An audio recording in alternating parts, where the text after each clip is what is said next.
अस्सलामुअलैकुम वरहमतुल्लाहि ताला वबरकातुहू। बिस्मिल्लाहिर्रहमानिर्रहीम। अल्हम्दुलिल्लाहि रब्बिल आलमीन। अल्लाहुम्मा ஸல்லி அலா முஹம்மது। அல்ஹம்துலில்லாஹ், நாம் ரமலானுடைய மாதத்தில் இருக்கிறோம்.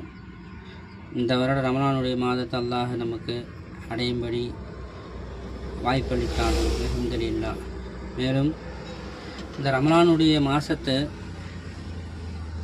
அல்லாஹ் நமக்கு தந்ததே தக்குவா உள்ளவங்களாக ஆகணும் அப்படிங்கிறதுக்காக தான் தந்திருக்கேன். உங்களுடைய சமுதாயத்துக்கு நோன்பு கடமையாக்கப்பட்டது போல் உங்களுக்கு நோன்பு கடமையாக்கப்பட்டிருக்குது.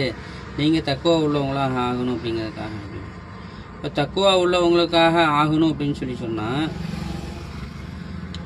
அந்த தக்குவா என்ன அப்படிங்கிறது தான் அசலாக இருக்குது. அந்த தக்குவா வர்றதுக்காகத்தான் நோன்பு கடமையாக்கப்பட்டிருக்குது. நாம் நோம்பாளியாக இருக்கணும் அப்படிங்கிறதுக்காக இல்லை. நோம்பாளியாக இருக்கிறது தக்குவா நம்மளில் வரணும் அப்படிங்கிறதுக்காக.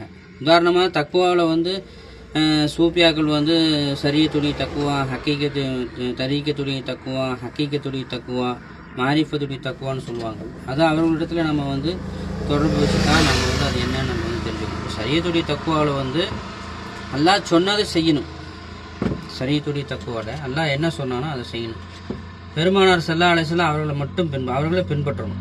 அதுதான் நம்ம மன இச்சை எப்படி வாழ்ந்துடக்கூடாது அப்படிங்கிறதுக்காகத்தான் அல்லாஹ் நம்ம கடமையாக்கணும். பாருங்கள், இப்போ நம்ம நோன்பு வச்சுருக்கிறோம், சாப்பிடாமல் இருக்கிறோம்.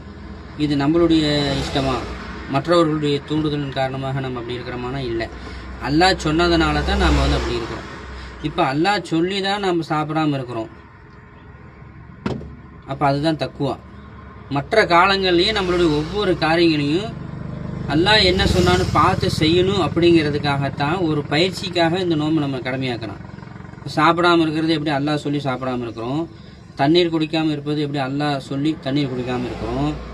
மனைவியுடைய விஷயத்துலையும் மற்ற பாவகரமான விஷயத்துலையும் நம்ம தவிர்ந்துருக்கிறோம் அப்படின்னு சொன்னால், நன்மையான காரியங்களையும் நம்ம எடுத்து செய்யணும்னு சொன்னால், இந்த நேரத்தில் அல்லாஹ் ரசூல் இப்படி சொன்னாங்க அப்படிங்கிறத நம்ம அதிகமாக கவனிப்போம். சாதாரண முஸ்லீம்லாம் கவனிப்பாங்க, தொழுகையாளிகளும் கவனிப்பாங்க. தொழுகை அல்லாதவங்களும் இந்த ரமலான் மாதத்தில் நோன்பு வச்சு தொழுதுட்டு அல்லாஹ் என்ன சொல்லியிருக்கான்னு சொல்லி பார்ப்பாங்க. அப்போ இந்த ரமலானுடைய மாதத்தில் தான் விசேஷமான கவனம் நம்மளுக்கு அல்லாஹ் ரசூல் பக்கம் திரும்புது.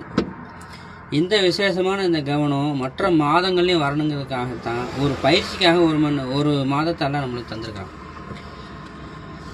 இதில் குறிப்பாக அல்லாஹ் ரசூலுடைய ஏவல் விளக்கில் எடுத்து நடக்கிறதுல ரொம்ப அதிகப்படியான கவனம் செலுத்தணும்.